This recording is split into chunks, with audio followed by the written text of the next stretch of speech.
सोचिए एक ऐसा देश जिसे पिछले 500 साल में दुनिया की लगभग हर बड़ी सुपर पावर ने कॉन्कर करने की कोशिश की हो। Romans, Arabs, Mongols, Turks, Russians और इवन ग्रेट ब्रिटेन। लेकिन कोई भी इस देश को परमानेंटली कंट्रोल नहीं कर पाया। ये है ईरान, दुनिया की सबसे पुरानी सर्वाइविंग नेशंस में से एक। सबसे इंटरेस्टिंग बात यह है कि पिछले 5 सेंचुरी से ईरान ऑलमोस्ट सेम बॉर्डर्स के साथ वर्ल्ड मैप पर एग्जिस्ट करता आ रहा है। इसका सबसे बड़ा रीजन है उसकी लोकेशन। ईरान लिटरली दुनिया के क्रॉसरोड्स पर बैठा है, जहां एशिया, यूरोप और अफ्रीका के हिस्टोरिकल ट्रेड रूट्स इंटरसेक्ट करते हैं। आज का ईरान 7 कंट्रीज के साथ बॉर्डर शेयर करता है। ईस्ट साइड पर पाकिस्तान, अफगानिस्तान और तुर्कमेनिस्तान, और वेस्ट साइड पर इराक, तुर्की, आर्मेनिया और अजरबैजान। इसके अलावा ईरान के पास 3 सीज का एक्सेस भी है। नॉर्थ में कैस्पियन सी और साउथ में पर्शियन गल्फ और गल्फ ऑफ ओमान।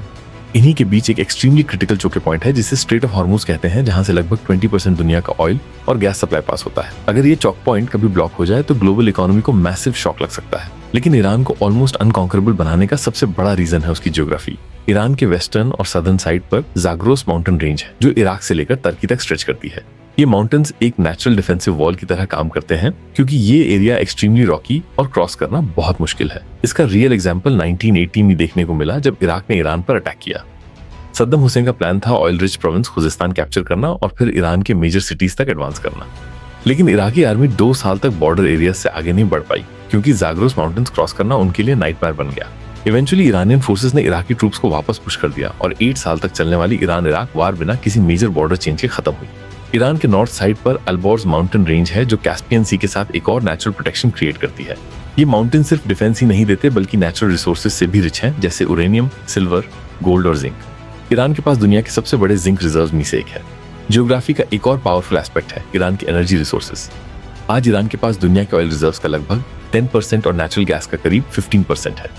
लेकिन अगर कोई इन्वेडिंग आर्मी माउंटेन्स क्रॉस भी कर ले तो उसके सामने एक और नेचुरल बैरियर आता है। ईरान के अंदर 2 मासिव डिजर्ट्स हैं, जिसे लूट और कविट डिजर्ट्स कहते हैं। लूट डिजर्ट को दुनिया की सबसे गर्म जगह माना जाता है, जहां 2005 में temperature around 70 degree Celsius record हुआ था। ऐसी एक्सट्रीम ज्योग्राफी किसी भी इन्वेडिंग आर्मी के लिए लॉजिस्टिक्स नाइटमेयर बन सकती है।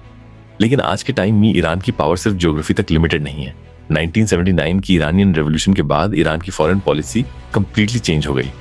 पहले ईरान यूनाइटेड स्टेट्स का स्ट्रॉन्ग एलाई था, लेकिन रेवोल्यूशन के बाद ईरान ने इजराइल को अपना बिगेस्ट एनिमी डिक्लेयर कर दिया और पैलेस्टीनियन कॉज को ओपनली सपोर्ट करना स्टार्ट किया।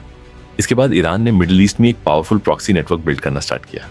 ईरान ने ऐसे ग्रुप्स को सपोर्ट किया जो इजराइल और वेस्टर्न इन्फ्लुएंस के अगेंस्ट थे, जैसे हिजबुल्लाह लेबनान में, हमास पैलेस्टाइन में और येमेन के हुटी ग्रुप्स। आज इस नेटवर्क को एक्सिस ऑफ रेजिस्टेंस कहा जाता है। इसका मतलब ये है कि अगर कोई कंट्री ईरान पर डायरेक्ट अटैक करें तो ईरान के एलाइज रीजन के मल्टीपल फ्रंट्स पर प्रेशर क्रिएट कर सकते हैं। इसके साथ ही ईरान ने मिसाइल और ड्रोन टेक्नोलॉजी पर भी हैवी इन्वेस्टमेंट किया है। ईरानियन ड्रोन्स रिलेटिवली चीप होते हैं, लेकिन बैटलफील्ड में काफी इफेक्टिव साबित हुए हैं। रिपोर्ट्स के अकॉर्डिंग ईरान के पास मिडिल ईस्ट का सबसे एक्सटेंसिव बैलिस्टिक मिसाइल आर्सेनल है, जिनकी रेंज लगभग 2000 किलोमीटर तक जा सकती है। अगर हम ईरान की ज्योग्राफी, प्रॉक्सी नेटवर्क्स और मिलिट्री स्ट्रेटजी को एक साथ देखें तो समझ आता है कि क्यों कोई भी वेस्टर्न पावर ईरान पर डायरेक्ट अटैक करने से पहले 1000 बार सोचती है। माउंटेन्स, डेजर्ट्स, चोक पॉइंट्स और रीजनल अलायंसेस ने ईरान को एक ऐसा कंट्री बना दिया है जिसे कॉन्कर करना हिस्ट्री में भी मुश्किल था और आज के मॉडर्न वर्ल्ड में शायद और भी ज्यादा।